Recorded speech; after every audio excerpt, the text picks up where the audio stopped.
بنرن هجا مرحبا جواره هم خیراتن برنامه کنو کانال کوبارا زرمایی ایرو میوانی من روجدا yaşike روجدا yaşik ev 6 salın 6-7 salın da Almanya'yı Berlin'e dişi ama İrol ser çavderimi bakın çavderimi yeni Almanya yeni ser tabi etti elbet ser kurda Çin'e ama bahsavan bugün o bugüştü Ravşa kurdal Almanya'ya çiğ روژه تو خیراتی سرچاوه سرسره گلک سپاس. روژ از داده درج نکم راس به پرسان خود دست پی بکم جبوک بهتر دو بپیوه ya peşi em Kurdin Kurdistan'ı em ve merak dikin. Dama Kurdek Türkiye'de çi Almanya'yı. هبت بتكلم بحثا إيران وعراق وسوريا جبكن ليه أم بتايبتي Türkiye despê bikin ya dema Kurdek ji Tirkiyeyê diçe Almanyayê piştî ku ew zext û qedexeyên ser nasnameya Kurd ew diçe Almanyayê Almanyayê çi pêşkêş dike yani li wir çi diguhere ji aliyê nasnameya Kurdbûnê û wek Kurdekî çi cuda dibîne li wir li jiyana wan çi diguhere tu kar ji me re hinek behs bike ji kerema xwe سرچاوه سرسره. دسپێکی دەدەبێ ڕاستە ڕاست ببێژم کو وان گوتنên me hemû bi awayekî çavderîne ji ber wêya jî yanî subjektif in. Bibene be çavderiyê min ji dîtina min, zanîna min û başxaneya min xwe re derbas dibe û bibene be dema ku ez dibêjim Kurd ez hinekî xwe wekî îvanekî daye dinim. Lê her wiha hewl didim ku wek kesek ku serê xwe bi hinekî bi edebiyatê ve jî mijûl dike bibim wekî nênîkekî û her wiha kesên din jî bibînim çavderiyên xwe hinekî xwe derbas jî bikim. Pirseka gelekî girîng e ji ber ku gelek caran bi awayekî wisa tê nîşandan ku li Bakurê wekî ku Tirk hovin û erê dagirkerin û ji xwe nîjadperestî û tirkbûn bi hev re hatiye xwenandin. Lê Ewropî ji ber ku rojavayî ne, zane ne û ji ber ku demokrasî li vê derê hatiye rêxistinkirin ji ber wêya jî ev derwekî bihuştekî ye wekî cinnetekî ye û pir ferqeka pir mezin nav de heye ez dizanim îmajeka wisa heye ez xwe jî gelek caran bi vê îmajê de bûm. Destpêkê de divê me rast rast bibêje ku na ne wisa ye hiç jî ne wisa ye lê tebî ferqên pir şênbêr jî hene. Bo nimûne wek keseka ku li Tirkiyeyê Kurd bin dagirkeriya Tirkan da kolonyalîzma Tirkan da mezin bûye mezin bûm ez ji wê derê mezin bûm û min êdî xwe re wek şexs rê û rêbazên teknîkên ku ez li hemberî ji nîcadperestiya Tirkan xwe biparêzim çêkiribûn. Van rê û rêbazê min hebûn, van alafê min hebûn. Min dizanibû ku derê divê ez çi bibêjim, çi nebibêjim, çawa xwe bi nav bikim, çawa xwe veşêrim, an jî çawa xwe eşkere bikim. Kurdên ku li Bakur tên vê derê gelek caran vê meseleyê hinekî çaşopaşo dibin ji ber ku aliyekî ve îmajeka pir xweş, pir vekirî hatiye çêkirin. Aliyê din ve jî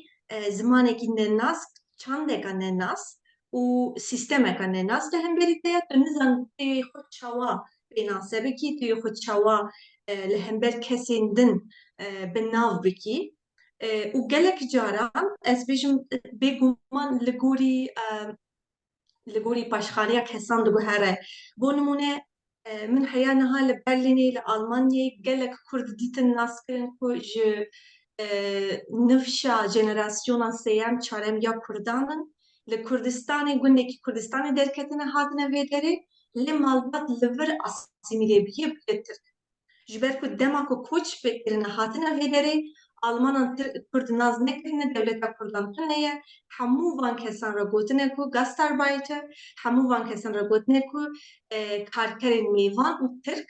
û wan jî yekser gotiye ku okey tamam em jî hatin ew jî hatin ew ji Tirkî dizanin em jî Tirkî dizanin em Tirk in ji bo wan nebûye problem. Komek vî awayî heye komekî din heye ku aniha ew ez bêjim ku wekî dibêjin second wave, third wave imigrasyon van kesin ku pişti vi 20 sal dawin yani cezbecim ku pişti bi taybet pişti desthilatdariya AKP yên Kurdiyên Tirkiyeyên ku hatin nûçeka mezin wisa heye ji ber ku aborî jî bû sedema vê ya û polîtîk jî bû Kurdan bêt meseleyên polîtîk bû sedema vê ya lê her çi qasî sîstema polîtîk ya Kurdistanê ya Kurdistana bin destê Tirkan da behsa Tirkiyeyî bûnê demokratîzekirinê filan pêvanê kir wan kesan re êdî sedemek çêbû ku ji xwe nasnameya xwe na Kurdbûnê jî vir da nav kesên koçber da xwe bibînin. Yani êdî li vê derê xwe mecbûr hîs nekin ku wek Kurd xwe pênase bikin, xwe wekî koçber pênase dikin ji ber ku vê derê jî xwe wek Kurd pênase nedikirin, nedixwastin bikin yan jî awayekî pir şermoke bi awayekî pir lawaz ev yeka heke mecbûr bimane dihanî zimmên li vê derê derfeteke nû çêbû ku xwe wek koçber pênase bikin ji ber ku komeka pir mezin a koçberan heye hevbereka mezin a koçberan ji vê derê heye belkî meriv dikare yek jî behsê bike ku kesên kêm zêde belkî vir de ez behsa xwe dikim ji nav vê komê de dibînim kesên ku gotin ku li wir heke min bigota ku ez Kurdim û Kurdistanî me ji Kurdistanê têm wê ez bihava avê de me hepsê ji xwe ji ber wê ez hatim vê derê û li vê derê tu kesek ji me re nikare bibêje ku tu Tirkiyeyî na ez ne Tirkiyeyî me ez Kurdim ez ji Kurdistanê hatime belkî hin kes jî henin ku vê meseleyê de pir zêde pir zext her derê dema ku dibêjin tu ji ku derê hatin dibêje ez Kurdistanê hatime heye tabii ev jî yani tiştekî pir marjinal e. Di vir jî pir marjinal dimîne. Ji ber ku dewleta te çi heye tu dibêje ez ji Kurdistanê hatime. Kerem ku tu dixwast tiştekî bibêje ez dibêjim. Ya da behsa asimile buna li Almanya'ya kir. Yani tamam em dizanin ku li vir em çiman em dikarin xwe wek Kurd pênase bikin, xwe bi welatê xwe Kurdistanê pênase bikin. Ew sedemên Tirkiye diyar e. Bele. Ve heman sedem em benden ku heman sedem li Almanya'ya tünebin. Ek li vir asimile ne bu çima li wir dibe. Tamam te sedema ve helbet kot lê gel ew derfet tuneyê ku rêl ber vêya bêgirtin. Yani Almanyayê Kurd ji vê haydar bibin û hewl bidin bi nasnameya xwe Kurdbûnê birêxistin bibin. Ew derfet tuneyê li Almanyayê. Wiha ye bi fikra min wiha ye dema ku em dibêjin Kurd navê pênaseyê de çi heye li Tirkiyeyê tu mecbûr nînî ku Kurdbûna xwe bi awayek û rêk û pêk pênase bikî. Çimkî li Tirkiyeyê dema ku tu navê bajarê xwe dibêjî tu ji xwe diyarî Türk Kurdî. Yani li Tirkiyeyê Kurd yê ku ne Tirk e ew kes e hêsan e ne hewceyê ku tu ser wateya wê pir bifikirî. Lê li Almanyayê yekser dema ku têyî navê koçberbûnê ji xwe li te diwe. Rewşa te koçberî ye rast e lê koçkekê tu hatî vê derê yek. Ya duyem Kurdbûn nav me xwe da jî bi awayekî wek mijareka sosyolojîk wek mijareka polîtîk hê jî nayê nîqaşkirin Kurdbûn çi ye. Yani tenê Kurdî axaftin e gelo heke ne tenê Kurdî axaftin be ji ber ku ziman tenê beşeka vê nasnameyê ye Kurdbûn ji xwe çawa ku li Kurdistanê pere nake li vir jî pere nake û heya vê serdemê de êdî tevahiya dinyayê taybet bajarekî wekî Berlînê bajarekî wekî ku wek paytexteka cîhanê tê zanîn meseleya perskirina etnîk meseleyeka pir banal e meseleyeka pir kewin e kes naxwaze behsa Kurdbûnê bike yan jî kes naxwaze behsa Erebûnê jî bike. Bibore ji vir ez mecbûr peyva te bibirim. Lê ez ji bo çi bi taybetî ser vê meselesê kirim ya ji ber ku em dizanin tamam li Almanyayê em dizanin 5 sal 6 sal berê jî Kurdên karker hebûn ji bo sedemên aborî hebûn. Lê em dizanin ku piştî darbeya heştê û piştî salên nodî gelek Kurd sedemên siyasî çûn ve bûn penaberên siyasî. Loma ve ew ji hejmara wan qas zanim nekê me. Hejmareke pir diyar tune bijî hejmareke pir mezin heye. Divê em wan cuda bikin yani ew ewên ku ji vir bi sedemên siyasî çûne مرۆڤ بەندەیەکە li wir ji derfetên Almanyayê îstîfade bikin û nasnameya xwe Kurdbûnê bêhtir derxin pêş. Ev çima pê tînaye? بلد Nasnameyeka wan siyasî hey ji xwe. برسكة جهدايا لتشيك وها هي كسين كو هاتن هناك جوان جوخا بشك جي تفجرين سياسيين كردان بون اف تفجرانا بسياسة خويا لأوروبا لألمانيا لسر دو تشتان آغا كربو يك برنا جوانان كسان جياين كردستاني كو شر بكن دو كسين كو لوي داري para kazanç bikin û bacê bidin tevgerên Kurdan da ku çerxewan bikaribe bidome bigere û ji ber van her rênî van her du yekan gelek caran li Almanyayê ev tişta tê axaftin ki mesela hin cîhan belkî qurseka piçûk ya zimanê Kurdî vekirine yan jî qurseka piçûk ya govendê vekirine yani ketine destê hev de govend girtine dema ku ez dibêjim ku divê em pênasî bikin Kurdbûn çi ye ez behsa vê yekê dikim ji ber ku rênî wê ya hişmendiyeka ku em van tiştan biaxivin Kurdbûn çi ye û berjewendiyên Kurdan bi awayekî siyasî û dîrokî çi ne Kurdbûn çawa dikare xwe biparêze birêxistin bike û bidomîne divê em çawa navsazî lezgehên Almanyayê de bi cih bigirin em bikaribin li ser hikûmeta Almanan bandor bikin dema ku dewleta Tirkan tê li Almanan panzeran dikire em bikaribin vê yekê bidin sekinandin em nav raya giştî ya Almanan da zanîneka wisa çê bikin ku Kurd wekî Filîstîniyan wekî milletekî mazlûm wekî milletekî ji bo serxwebûna Kurdistanê kar dike bê zanîn bê qebûlkirin bê rêzgirtin wê demê dema ku li Hamburgê li dora benderan li geştiyan panzeran siyar dikin çekan siyar dikin mirov biçin li ber benderan bigirin bêjin ku hûn nikarin van çekan bifrûçin em naxwazin Almanya destê xwe dêxe navê şerê qirêj û çekan bifrûçe dewleta Tirkan awayekî dîrokî Tirkiye û Almanya du müttefikên hevdûyên pir mezin in lê tu lê dinêrî yani dîroka Kurdan ya li Almanyayê hema devî 100 sal ye nekême lê nav partiyên Almanan da nav sazî lezgehên Almanan da çend Kurd hene heke hebin van kesan bi awayekî polîtîk çi difikirin heya niha çi kirine gelo heya wan ji hevdû heya tune ye gelo ji bo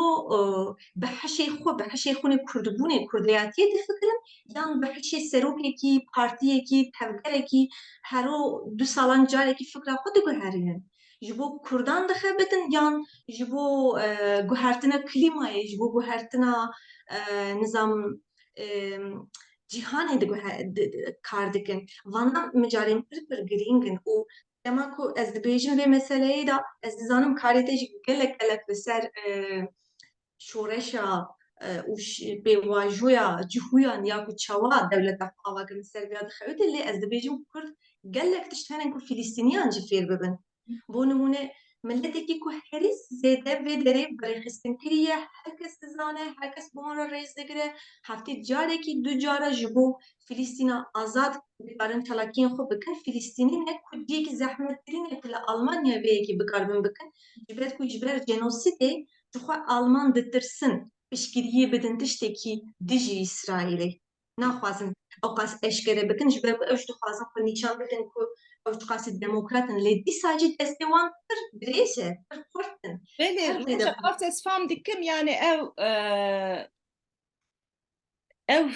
refleksên Kurdayetiyê gelekî lawazin yani di nav ew kesên ku herî bijarte eke di nav partiyên siyasî de kar dikin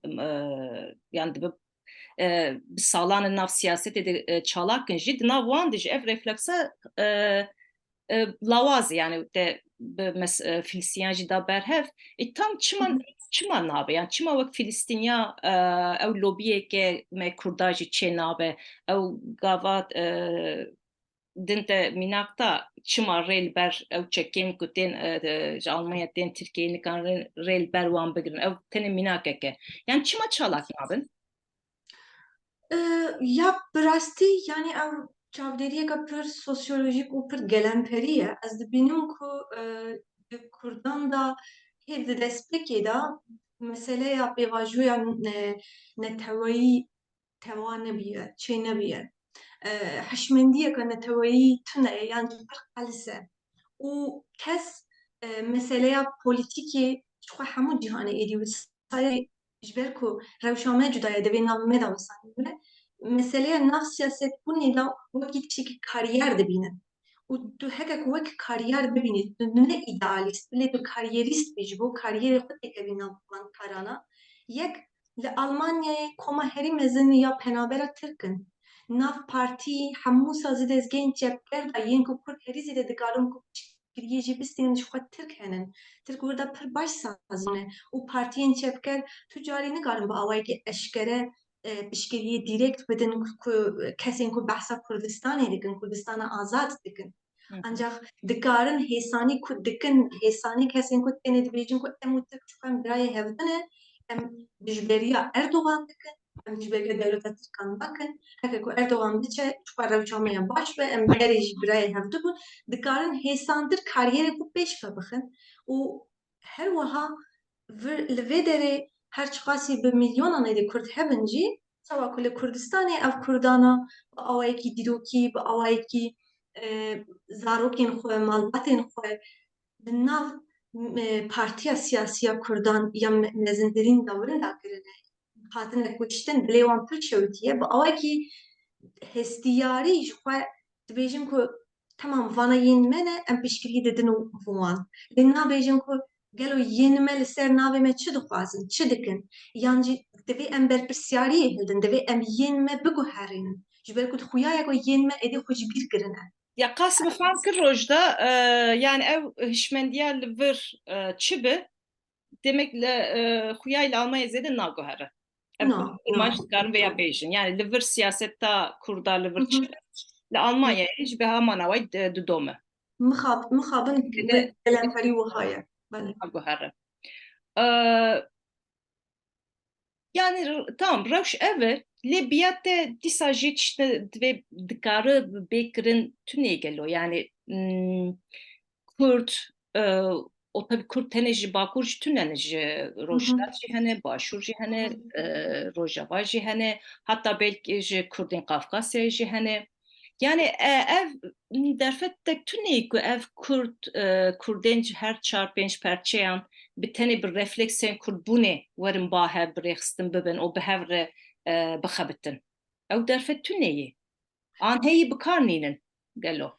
Yani tiştekî wiha heye mesela ez bêjim ku kesên ku wekî şexs berpirsyarî hildane wisa mektebeka biçûk vêkirin kitayek yani ciyek ji bo zarokan biçûk vêkirine û yan jî kesên ku qet ciyek venekirine lê heftê carekî kafeyekê rûdinin dibêjin ku em pirtûkên Kurdî dixwînin ev rojî kesên wisa ez bêjim bi awayekî şexsî vî tiştî dikin hene û ez dizanim ku van projeyana heya radeyekî jî li gor xwe ji ber ku vana tiştên şexsî ne û biçûk in pêş jî dikevin lê li vir de bi fikra min bên firehiyeka mezin lazim e ji ber ku em ji bîr dikin gelek caran lê Kurd hema bêje sed pêncî salên dawî bûne çar pênc şeş parçe di nav wir de jî parçeyên din hene yani Çîn hene Zayend hene başxaneyên gelek gelek cuda hene ol hene û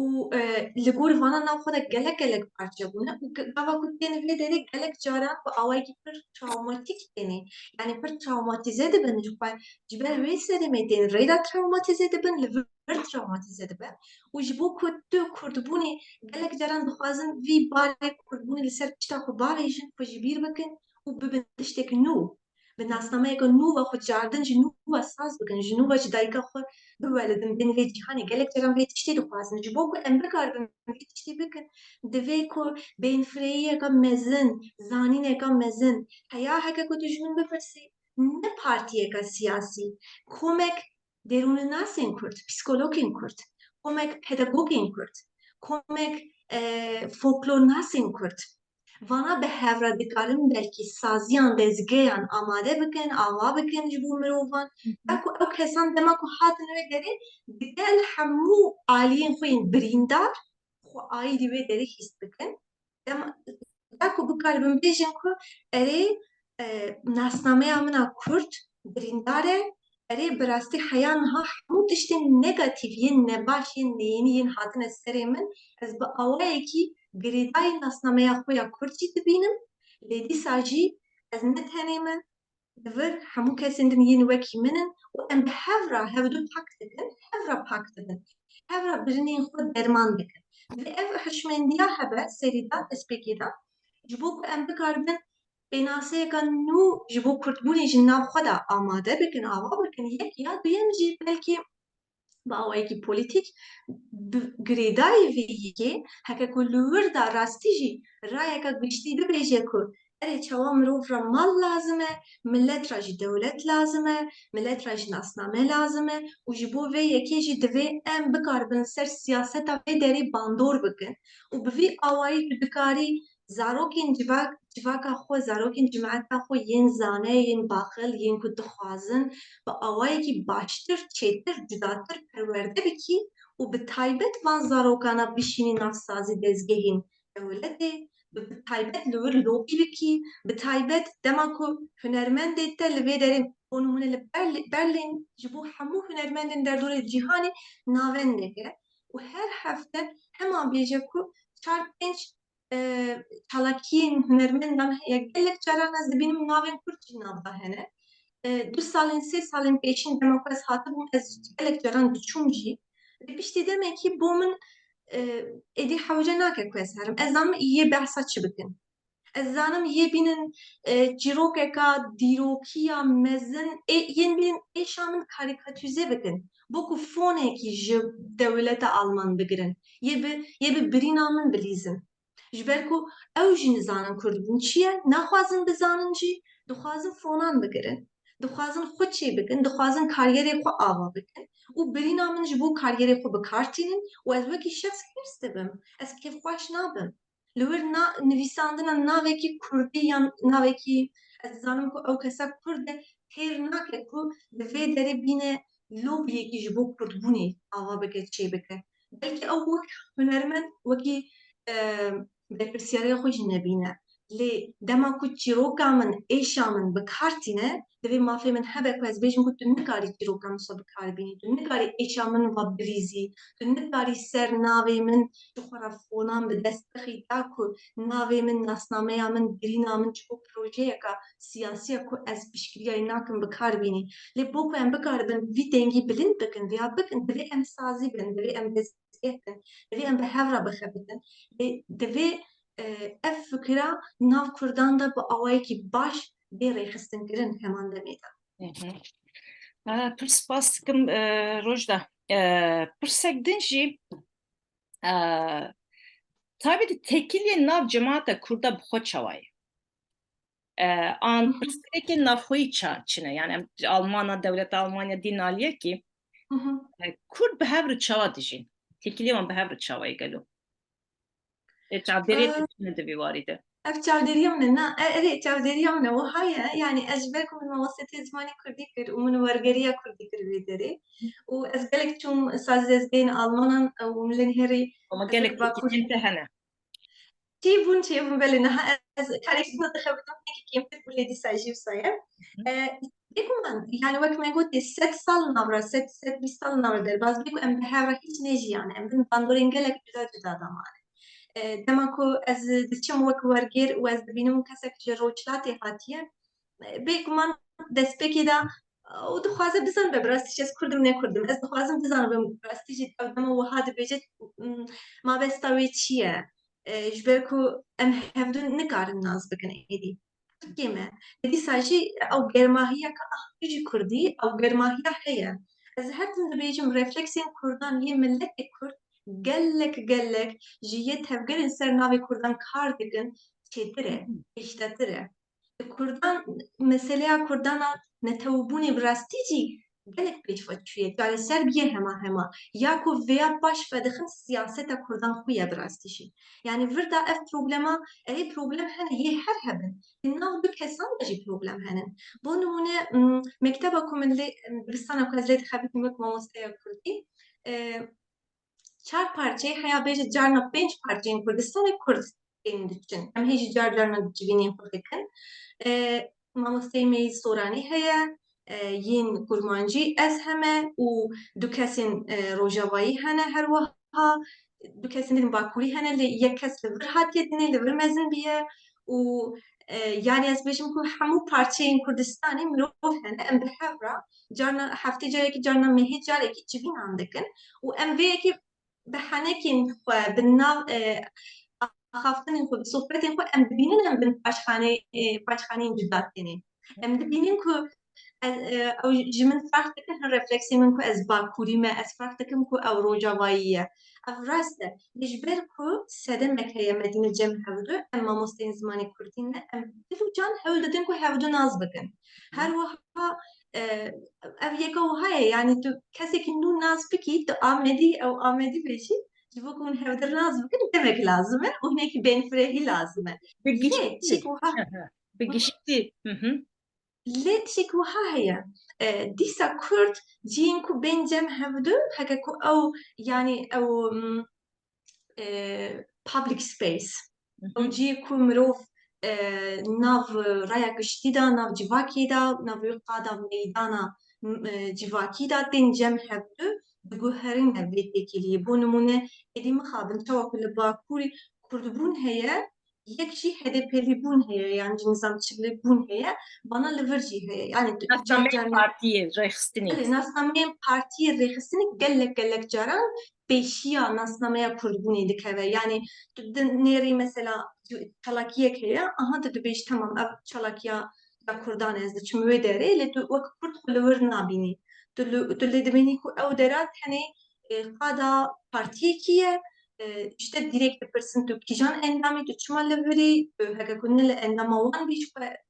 xwe direkt derveyê wê hîstekî her wiha tu vê yekî jî çawa ku li Tirkiyê mesela kesên ku xwe wekî dostên Kurdan wekî nizam piştgirên Kurdan dibînin çawa ku mesela li ser navê te behsa te dikin û hîç xema wan nîne hîç şerma wan nîne hîç wan re kariyerekî başekare ciyekî didine ku pînase bikin li vir jî gelek caran tu lê dinêrî ku Almanek yan İtalyanek tê û behsa te dike û wekî tu qet nas nakî qet ku nizanî ser navê te diaxive tu xwe nav wir da wê nasnameyê de nikarî bibînî bêguman her wiha tabii tişek wiha jî heye mesela koçber gelek caran koçberan van mecbûrin xwe bigirin çawa ku li Tirkiye dema ku salên nodî da Kurd gundên Kurdistanê hatin şewitandin û çûn li Stenbolê Kurdên serhedê yên Botanê yên Diyarbekirê yên Batmanê hevdû Stenbolê nas kirin Stenbolê hevdû hesiyan gotin ku a tu jî Kurdî wa me nizan min ra hêjî digotin gelek caran jî dibêjin me nizanibû îdirê Kurd hene yani min gelek caran dema digo ez îdirê me wek îdil xam dikirin nizanibûn ji ber ku parçarekî Kurdistanê wek îdir heye û li wir jî Kurd hene hema bêje sedî belkî pêncî heftê pênc zêdetir nüfusê Kurd ew yeka hiç nizanibûn her wiha vê derê Almanya ciyeke ku Kurd ji çar parçeyên dinên yên Kurdistanê dihesin pênc parçeyên dinên yên Kurdistanê dihesin hevdû naz dikin Kurdeka Bakurî Kurdekî soran ra dizewije zarokê wan çêdibin û van tiştan tu dibînî wek şêwaza şexsî de lê qada şexsî de lê tişek wiha heye ji bo ku van kesan bi awayekî polîtîk bên dem hevdin û ji bo armancekî bi hev re bixebitin wek me destekî de ji gotê divê rêxistin bên kirin xênîwiya ji ber ku Kurd gelek caran wek min gotê yani tu tê vê derê jî naçî nav Almanên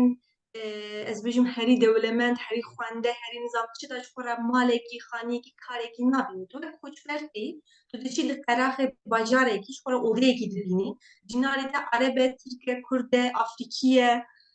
Bulgar e û bibenebe van şert û merdên mercên civakî te dixe hevalê wan rê hevalê wan û heke ku ew kesa ji Kurd be tu jî Kurd bî ev nêzîkatiyeka duyem çêdike û tu mecbûrî bi hev re kar bikî tu mecbûrî bi hevdira rêyekî bimeşî van awayan mirov tên cem hevdû Kurd tên cem hevdû lê ji bo ku ev yeka xênî ve bi awayekî polîtîk bê bikar anîn bêguman sazîbûn lazim e Ew tişta te got mihîm bû te got ew nasnameya Rêxistinê derdikeve pêşiya nasnameya Kurdbûnê بله مخابن Yani o شاید zabadın te got yani ev hişmendiye kurdayetiye ya piraniye kurdan ji a parti rexsine geleki peştetire. Digel بله ne kadar ve astenge derbas yani ne kadar ve hegemonyaya rexstina derbas bikin bu avayki din avayki sivil ben bahev. وەک من گوتی لە ئەڵمانیا چی وها هەیە لە ئەڵمانیای gelek caran mirovên me hindistan belkî ji bakurî ji ber ku bi awayekî şaş tê lansekirin ravêkirin mirov ji baş fehm nakin yani Almanya ne heşteka demokratîk e Almanya nabêje hemû koçberên ku hatine çanda we çi ye zimanê we çi ye nasnameya we çi ye xwe bi rêxistin bikin xwe nas bikin xwe hez bikin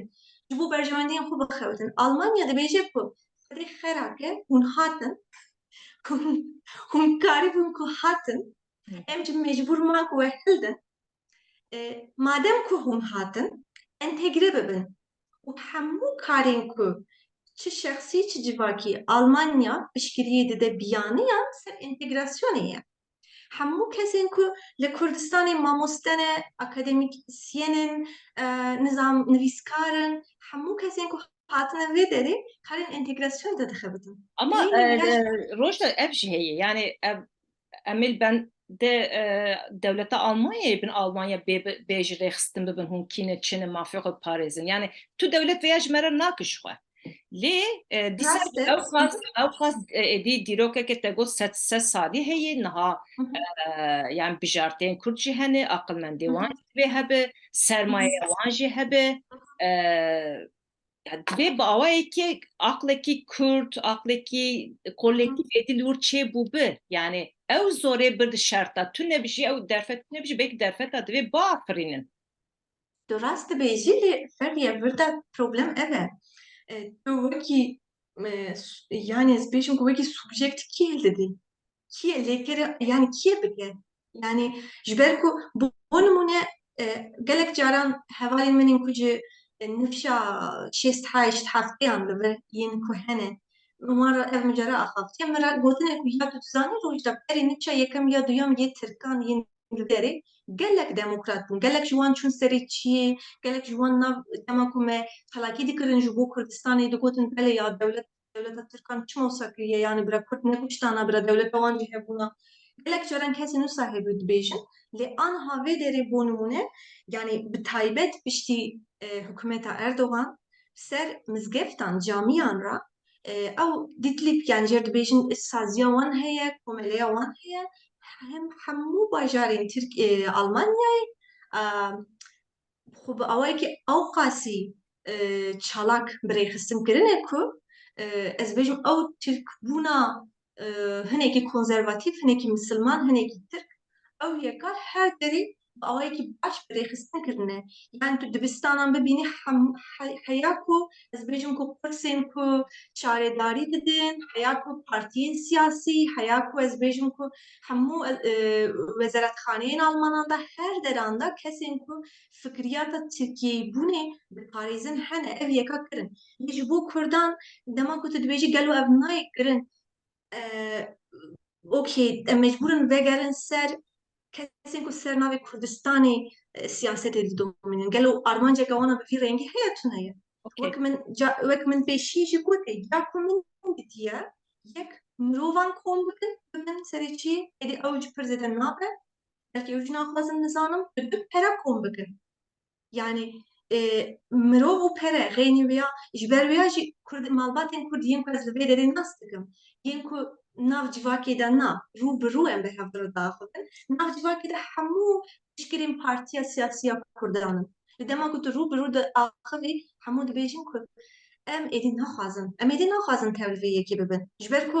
zarokê wan çûne mirine û pera didin xênî wiya tu eleqeya wan bi mijarê ve nemaye bi awayekî derûnî nemaye bi awayekî heşî nemaye ji ber ku zarokê wan jî yên vê derê mezin bûnê jî yan bûne zarokên gettoyê û çandeka nasnameyeka getto heye vê derê û ew çanda nasnameya getto hinekî ereb e hinekî Tirk e gelekî misilman e ji ber ku reaksyoner e wekî niha ew çalakiyên li Fransayê dibin û ew zarokên ku derdikevin her derê şewitînin her wiha vê derê heman çanda, heman jenerasyona heye. Ew zarokana yan parçeyekî gettoyîne yan ji kêm caran wekî şexs xwe ji wir jî xelas kirine. Gotine ku ez ê bibim Alman, her qasî bikarbin bibim. Bêguman 1000 sal derbas bê jî nikarim bibin Alman lê qet nebe yê xwe entegre bikin bawayekî. Hı hı. Li ev mesela dersên Kurdî çi ye? Yani li Almanya'ya îro zarokekî te hebe tu dikarî dibistanê bike ku ew dersa Kurdî hîn bibe. Ev mesele demek ki gelekî hat roje ve tam mesela çi gelo mesele. Bele. Ya tiştekî wiha heye tem bêguman tu heke ku wekî projeyekî bibînî malbata xwe û zaroka xwe û tu bibêjî ku ez ê bînim zaroka xwe ra tenê Kurdî fêr bikim. Tirkiyeyê jî gelek heval di nas dostê me hene bibî awayî zarokê xwe Kurdî daxin li vir jî tu dikarî. Belkî li vir hinekî rehettir tu bikarî bê. Ne kastam mı Vêyekî Tirkiye. Dibistan? Kastam Dibistanê devletê. Bele ez wek du beşan wek şexsî û wekî dibistan Okey. name dikim. Lê heke ku tu bixwazî wek hemû zarokên cîhanê bi awayekî normal mekteba ku diçin wê derê Kurdî fêr bibin, ez xwe jî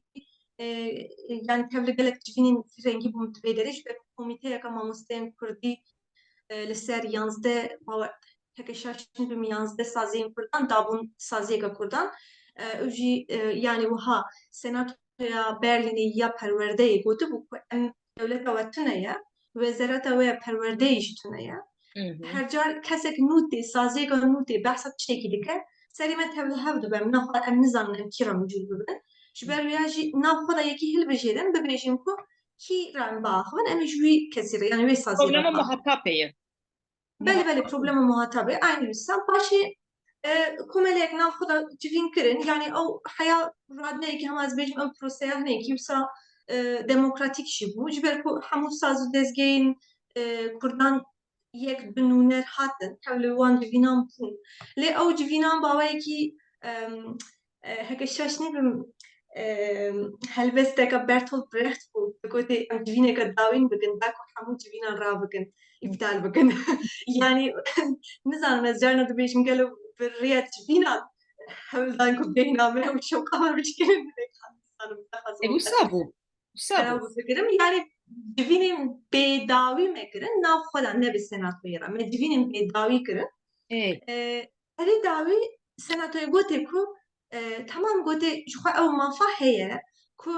polekî da sinifekî da heft zarok bêjin ku zimanê me yê dayîkî ev em dixwazin vî zimanî fêr bibin mektew divê mamosteyekî bûne û bîne ji we ra wê kursî vebike. Lê wiha ye çima ev nîqaşa hinekî cardin wisa xurt bû gur bû ji ber ku berê dewletê digotê ku Almanyayê digotê ku okê baş e em zimanê we fêr bikin lê maaşê mamosteyê we divê konsolosxaneya we bide. Aha. Paşê piştî ku dewleta Tirkan ji ber ku ev yeka pir bi awayekî xerab bikarhanî gelek cara dewsa mamosteyên kesên îslamîst kesên ku hatin hişê zarokan ji bo Daeş şûçtin kesên wisa dişandin gotin ku temam gotin maaşên mamosteyan em didin proseya hilbijartina mamosteyan jî bila bin destê me dabe. Ew tiştek dema guhertin ji bo Kurdan pir baş bû. Ji ber ku êdî ew bihaneya ku konsolosxaneya we tune ye kî ye maaşê vî mamosteyê bide ji holê rabû. Gotin ku temam hûn lê gotin ku em naxwazin mamosteyan dîtinê em naxwazin bibînin hûn divê mamoste bibînin gotin. Vê ca kesên wekî min yên ku ji xwe mamostetî xwandine hatin ketin nav wê komîsyonê gotin ku temam baş e em ê bibin mamoste. Paşê jî tiştên nû derxistin. Yek gotin ku ez xwe jî tev li vê civînê bûm yani ji ber ku seroka komîsyona perwerdehê ya Berlînê ji xwe Tirkeka Kemalîst e. Lê li vir pir demokrat e. Belê li vir pir demokrat e. Ez xwe tev li vê civînê bûm. Yekem problema ku derxistin pêşî gotin ku ya gotin her dewlet talîm terbiye heye ya li Tirkiyeyê jî. Pirtûkê wan ji wir derbas dibin têne. Em ne mecbûr hemû pirtûkên wêdanê me wergerînin Almanî em nikarin ji kî ye wergerîne. Em nizanin ev pirtûkan gelo rastî jî awayekî pedagolojîk ji bo zarokan guncav in neguncav in dibin ya nabin gotin. Du gotin ku yani vê derê ji ber ku ew millî eğitim ew tişta tune ye her ji yek destî ji yek cihîn nayê bandor kirin gotin ku yani rêvebirim yani rêvebir yani müdürê mektebê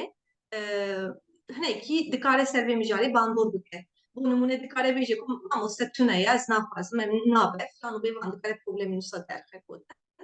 Gêrê wê ya paşê cardin senatoyê gotê ku ya ku ji xwe nav neda mamosteyên ku dibêjin em Kurdî dizanin, em mamosteyên Kurdînê jî lê bi heya niha mamostetiya zimanê Tirkî kirine hene. Em mamosteyên nû em naz nakin, em nizanin li gor şert û mercê me çawa mamoste ne, ji ber ku dîplomayê wan ê Kurdî tune ne. Em ê mamosteyên berdestê xwe da bikarbînin ber ku hewce bimîne zêdekê masî bimîne em ê wê çaxê hildin. Ev tişta ra me ev tişta pirsî me gotiye ku ew kesên ku heya niha mamostetiya Tirkî kirine hûn çawa tenê devan derdikeve dibên em Kurdî dizanin. Hûn çawa dizanin ku ew Kurdî rastî jî dizanin yan nizanin. Ji ber ku qasî ku em dizanin gelek ji wana tenê ji bo ku hinekî din tere qezenç bikin û tenê ji bo ku vê tiştê hinekî bikar bînin wiha dibêjin belkî. Tu ji min dîplomaya Kurdî dixwazî, tu ji wê naxwazî. Ez tecrübeya min mamostetiya Kurdî çend salan heye ya wî kesî îş tune ye. Heya niha tenê mamostetiya Tirkî kiriye. Gotin ku ev jî ne problema me ye, em mamosteyên xwe bawer dikin. Ama hem var encamê roj encamê de. Dibistanê devletê de. Dersê Kurdî tê dayî nedayî. Du salan berê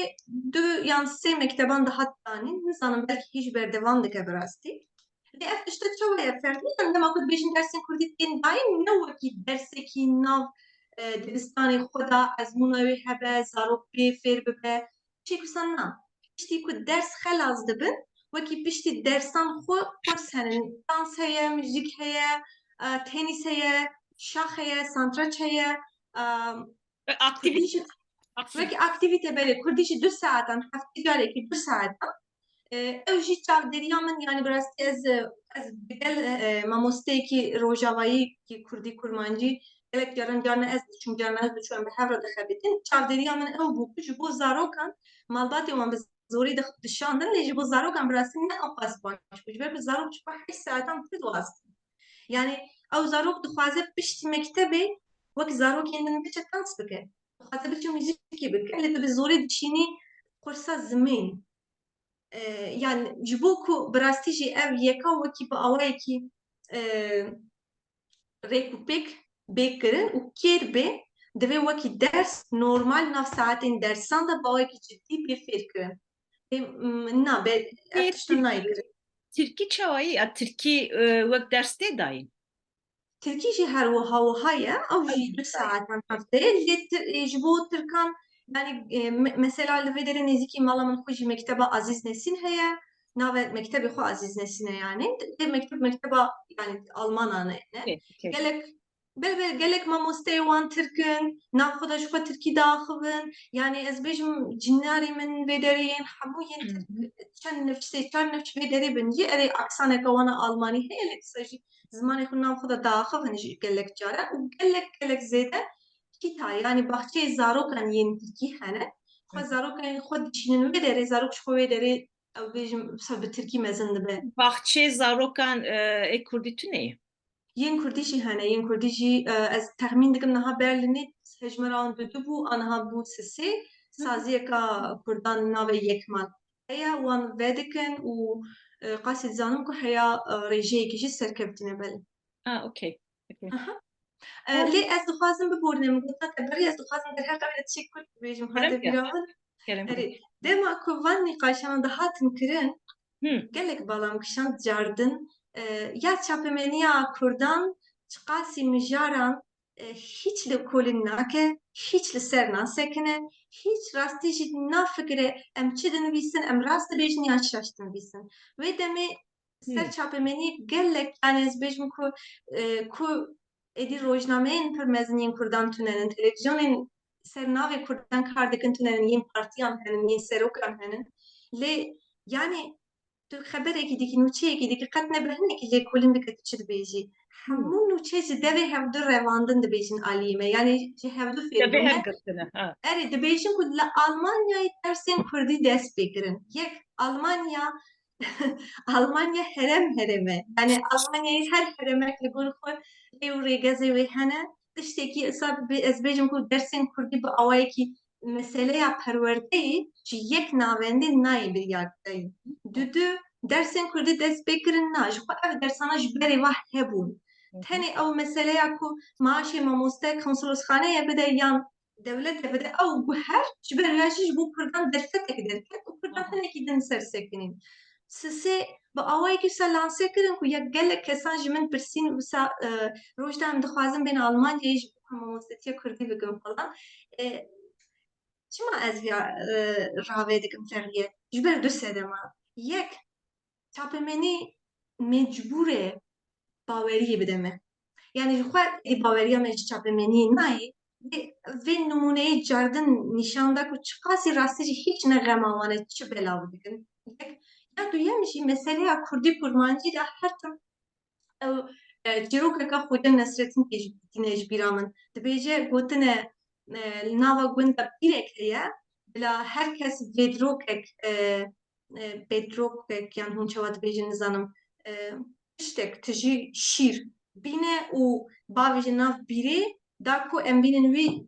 bîrê şîr hilkin her kesî belav bikin bi mala her kesî şîr hebe. Her kesî hiçê xwe wiha gotiye kî bizanibe ez bêdrokek av bibim şîr nebim ji xwe yê nav de winda bibe here. Ji ber ku her kesî wisa gotiye dema ku bîr tijî bîye dema belavkirinê hatiye avê hingê me hemû av e tek şîr neketiye nav. Meseleya Kurdî ji wisa ye. Yani gelek Kurdên xwe ez nas dikim wiha difikirin. Ya tişte nake em naaxivin Bakurî naaxivin lê rojavayî diaxivin. Ji xwe Kurdî winda nabe ya Kurdî winda nabe. Ji bo wan ji ber ku ziman tenê roj baş e û serkeftin e navbera rojbaş û serkeftinê de ziman xelas bûye wir de xels bûye maye ji xwe û ji bo wan ew tiştek ku temam Almanyayê ji xwe tişte çareser bûye. Ne Almanyayê çareser nebûye. Ti cihê dinyayê çareser nebûye. Ziman devê rihê te ye, devê dilê te ye û çi qasî nav jiyanan te de we çi qasî bişî ew qasî mezin dibe, ew qasî birêxistin dibe, ew qasî dewlemend dibe û tu nikarî tenê navbera rojbaş û serkeftinê de zimanekî li Almanyayê wekî kulîlkeka plastîk tu nikarî zimanê wekî kulîlkeka plastîk biparêzî. Tiştek wisa nabe. Ew kulîlka biçilmise. Tu mecbûrî di ciyê wê xwe de axa wê xwe de bostanekî pira bavêj, mêrgan bavêj, ciyayan her derê ku zimanê xwe berbelav bikî. Ji bo wê jî dewletbûn lazim e, sazîbûn lazim e, kar û barên ciddî lazim in. Min xwast ez vê meseleyê bi rastî ji ber ku wê demê ez pir hêrs bûbûm, min xwast ez vê niha bibêjim bi rastî. Şükür yani ve münasebette mesela psikreka çapamenya Kurdi hat roje ve brasi gerek mesele yandı probleme ke pır ciddiye rojname geriye heye Kurda. Yani ev tabi rojname geri bu xwe belki mijarek mirov serve baxıve ev roj gelek caran ev derfet edip derfet bunu mesela hişmendiye zane bunu ne zane bunu başını zanım le yani gelek varandı ev gemasiya bavariye her tim çedib yani gelek sermaseye den çekirin o işte vakti negoji de bir hep girin o hene kişi pır mesela kurahi nakole yani pır zede kurahi nakole problem eksa hey bir gişte hey muhabın adın taybeti vak gavadın şimdi got yani Avrupa'ya bir gişti o Almanya'ya jî yani hecmarek mezin Kurdên ji ber sedemê siyasî çûne hene. O kesekî ji ber sedemê siyasî çûbû jî yani mirov bendeyî tabii ki wisa jî piranî jî wisayê yani îdealek wan hebûye. Ew îdeala xwe nikanibû li bir pêk bînin an ji ber we îdealên xwe nikaribûn bir li bir bijîn çûne welatekî dinê. Ya biyate li gor çavderiyên te ev îdeal çi qas dikare li wir ser piya bimîne an ew îdeal xurttir dibe lawaztir dibe ew îdeal di nav salan de li wir êdî nifşê nû tê ew tekîliya nabera nifşan çawayî çawa dikarin wê îdealên xwe zimanê xwe çanda xwe bas nifşekî nû bikin çi çawa dibîne Bêvan vê pirsê divê mecbûrim hinekî bawek şexsî jî bibersivînim. Yani şî ku heye niha li Kurdistanê dema ku tu li wê derê yî tu bawek organîk nav cemaeta Xwedayî nav civaka Xwedayî aliyê wê باش نباش عليوي كو توكي شخص رحت دكه وعليوي كنت دليت جرن دكه تبهر دجي و كنت خندي زوري مجبوري بر رياليست بي مجبوري كو ببيني يعني تو هم او تنديا دولة لسر دكه هم او انجامين اسيميلاسيوني همان دميدا تنديا برايته باويته لسر دكه همان دميدا نيرينا جيفاكا تخوا جماعتا تخوا جنارين تخوا وانا همو هفرا دبيني و اوایی که ارگانیک دکاری کو در حق قوی مجاری دا باوایی که گلم فکری و لگور ویاجی بجی yani جی نکار بلور بجی کو گلک کس وکی من نکارم بجین دوی ام ویا مجبورم ببیجن جی و اوایی که پولیتیک جبر سدمین پولیتیک گلک کس هاتنه لی بگومان دما کو هاتنه همان دمی دا سدمین شخصی جی کتنه ناوی یا با اوایی که جبر کو هر تشت پولیتیک اره لی او تندیا دولت لسرمه یا جماعت مخصوص سرمایه که وانا مثلا پر به هف خونان دینه بونمونه کمیته که گله کسی که نزدیک میگین همزاین دین کرد هنه لبرلینی وان گله کردن جمالباتی خو رویانه هاتنه چنارین خو رویانه هاتنه او کسی هنه لی بگمان چی گوهاجی علی گویی گوهاجی هیا نفچین کو بریام هاتن ین کوج darbe haştiyan revyan hatın, beriyavi hatın, piştvi hatın, her Tabii ki nefş Salih ligor ku Nodi de. Salih Nodi. beli, sali nodi hatın beli. Yani her nefş ligor ku bu ligor sedema ku hatiye ve derin refleksin cüda, çivazin cüda, xora belki çekirine. O ligor çavderiyamın ve dema ku hatın destevan ji Kurdistanê xwe tûj ber ku internet çûyîn hatin nûçegirtin xebergirtin ew qasî Kurd çînîn bû ji ber ya belkî hinekî ew Kurd Kurdistan heşê wan de wek gundê wan ma ew îdealîze kirin û ser ya helbest nivîsîn roman nivîsîn pirtûk nivîsîn gelek ji wan kesan ji ber ku dema ku tu Kurdistanê tu nav civakî de bi awayekî organîk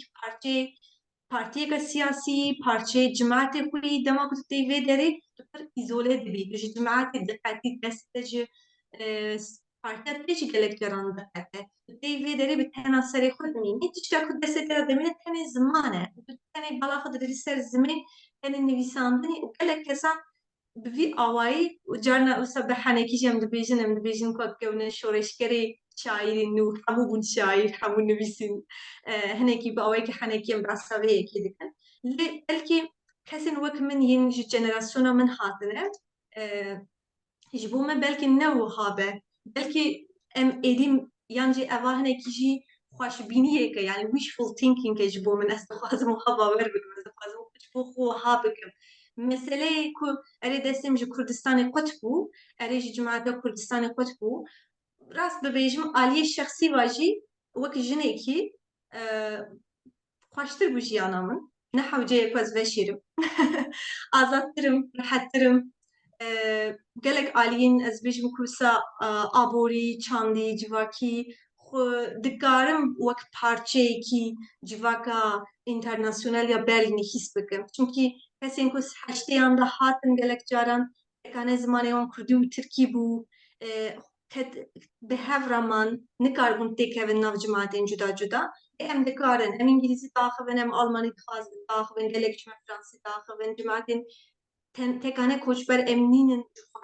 çêkû ha heye ji ber we divê em xwe ji vê yani heşê xwe yê ku em her tiştî bi heşê xwe de bawayekî îdealîze dikin mezin dikin lê rastî de piçûk dikin Kurdistana xwe wekî gundê xwe Kurdan wekî dê bavê xwe dibînin heke dê bavê xwe hez nekin hemû Kurdan hez nakin heke gundê xwe hez bikin hemû Kurdistanê hez bikin û yan jî ez bêjim ku li siyaseta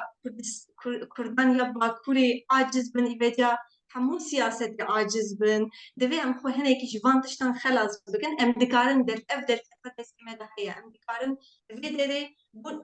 rast bibêjim ku ez hatime Berlînê Kurdî bêtir ketiye nav jiyana min beriya Berlînê ez li Kurdistanê çîkî pir piçûk mamoste bû mamoste îngilîzî û Kurdî bi hev re min dikir باور بکر و داره بهتر از کردی داخل میشی بهتر دبیسیم جی yani eskiden isyar dibim ledinlerim malbateka ezdi kurdurun şey dere kurdi dahı ve az şimdi kane kurdi dahı gelek havale min çarp 5 parçayın Kurdistan havale min koyam havle kurdi dahı min henin ev der fetah ya ku embin de mesele ya ku kine ki mistifiye dikin kurdun tabi beji kurdun tene tişteki folklorike emi helbestandın bilsin و emi tane ve folklorik beç ve bakın درفت ان هنه کو ام هنه کی راسیونل تر هنه کی پولیتیک تر هنه کی آسو یا خف فرهتر بکن نه تنه روشا کردان کردستان ایشی هر و هر روشا کومندن جواکندن یین وک کمه دست چی ببینن و ام دکارن راستی تجربه وان فیر ببین و ام دکارن لگور ویا اسپکت نو عالی نو تبل دکوشینا خوشی بکن روز آنها ev nefşe hin ciwan an nefşe nu edi lur radbin lur mezin dibin. Lur مرov dikar mesela hevi bike ku peşe rojede jur mesela diplomatên Kürt derkevin siyasetmedarên refleksên Kurdayetê tev digerin helbet ewsa derkevin lêkolnerên hêja derkevin mesela dîroknas bin lêkolner bin siyasetnas bin yani mesela heviye te heye an mirov dikar mesela xeyalet tiştekî wisa bike. لما كنت قلت هي كانت هي تنيا سيريدا كسك her me had davin min naskir û bilim çikes hat bîramın paşê hevalê kam na bi salan ez naz dikim hûn kes hatim Almanya hat bîramın min gotin hûn bibîn hûn ez dikarim ya bi Mersin Kurdên ku li vê derê hatine dinyayê yên jenerasyona duyem sêyem çarem ev çavdêriye bêguman ji ber ku min deriya bernameya rastî min hewl da ez gelek lêkolîn jî bikim lê min xabin وهاي استاتستيك تنن كارتنا كسي سر نخبت يابان مجارانا وانا بتعودين شخصنا اللي قاسي كومنتيا كيم جاران قال لك كيم جاران سوا كتر مارجنال كسين وك ازد تريك ناوي بيجمع كي كسين وك السورين ماسيفي درد كفن نبرا يعني السورين سي سال يقبل كاتي السويدي اللي از بيجم كو كسا كو مسألة نتاو پرورية هری زیده من جرا آخافتی و مسئله کردبونی ناسنامه کردبونی مرف چوا دکاره ناسنامه کردبونی جم ایشه جی تراومای خلاص بگه یعنی کردبون کنی نه دیرک ایش و شر و تراوما و مرجویا خلاص بگه هری زیده مویرا آخافتیه کسی به رنگی هنه وقت کس هنه لجین کو اف کسانا خو گریدای و سازی و دزگی ببینن و را کار بکن تونن مخابن جوان کسانا زیدتر یک کسی که مالباتی وان کردی وان را آخافتیه کردی دیزانن لوکی رو رنگ وکی جیان تبونه اوروپی و دخوازن ببین اوروپی هنه بگمان افجی دیسا خود دگیرنه مسئله کردبون چیه yani هەگە کردبوون هەنێک کورد ئاخافتن و ئەریا کەسانە کوردی داخبن لەوەکی شخص وەکی چاند لەبەر مەزمونە و نمونەیەک پارچەیەک vê civakêne û her wiha parçeyê herî mezintir ya komendîtiye çawka li Bakurçî bidin Tirk kesên ku bi rastî kurdbûnê malbatên xwe Kurd ê bavên xwe Kurd hev de aciz û vêya tenê wekî tiştekî yani primitif etnisiteyê tenê tiştek wekî primitif bi nav dikin û dibêjin ku na ez li vir hatim dinyayê zimanê min Almanî ye erê ez bi awayekî biyolojîk ne Almanim lê ez bi çandî bi kulturî bi heşî Almanim li vir dijîm hemû kirinên min karê min divê ji bo yani berjewendiyên Almanyayê bin yani Avrupayê bin yekîtî Avrupayê bin kesên bi vî rengî ji min pir zêde nas kirine ji bo ku em bikarbin wekî bêjin ku wekî yani şexs kese hebin tune bin ez dibêjim sê çar kese hebin em ê ji dûr ve carna nêzîk ve hev hemrêz bikin em hev dihez bikin em Tirkiyê min lê em xweştin Em hêvî dikim hezmarê wan zêdetir be. Hezmara wan zêdetir bi o kurdayetiyeke dervê hegemonyeya ew rêxistinên heyî li Kurdên bêtir hiş azad û serxwebûnxwaz, dewletxwaz, netewperwer ew nifşekî wisa yani hejmar kêm jî bi wa komeke bi çawaniya wan zêde em hêvî dikin derkeve. Rojda pirsê min ew xwastim ger tiştekî tu bixwaze lê zêde bike kerem bikin anna em bernamê bi dawî bikin.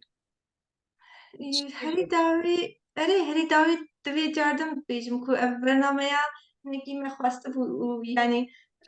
ser çavdêriyên me şexsî jî bibin wisa jî bû min wisa gotê hêvî dikim ku ez hewl didim ku tiştan bi awayekî rasyonel bibînim.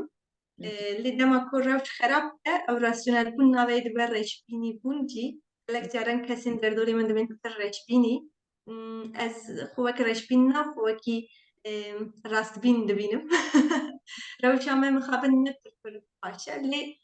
tiştekî pir baş heye ku ez ya dixwazim her tim bibêjim çawa ku ji bo xwînerên zimanê Kurdî em dibêjin ku em kêm in xwînerên Kurdî kêm in lê xwînerên zanînin baş in û divê em hev dû hez bikin divê em hev di naz bikin beriya her tiştî her wiha kesên ku wek te gotê jî yên ku çi li vê derê çi li Kurdistanê heke ku di hiçê wan da di zanîna wan da em bi hev dû bibînin hev dû naz bikin hez bikin em malbateka biçûk lê pir xurt bûn û em ê ser bikevin ez dixwazim vêya bawer bikim. Em hêvî bikin. Em hêvî dikin inşallah. Hêviyetê jî pêk werin, ê me gişa pêk werin. Pir spas dikim rojda. Sohbetekê xweş bû. Ez hêvî dikim bînerên me jî wê sûd jê bigirin û kêfa wan ji vê bernameyê werin. Gavê bi xatirê we bimînin nav xêr û xweşiyê de. Xatirê we. Serçeva sersere.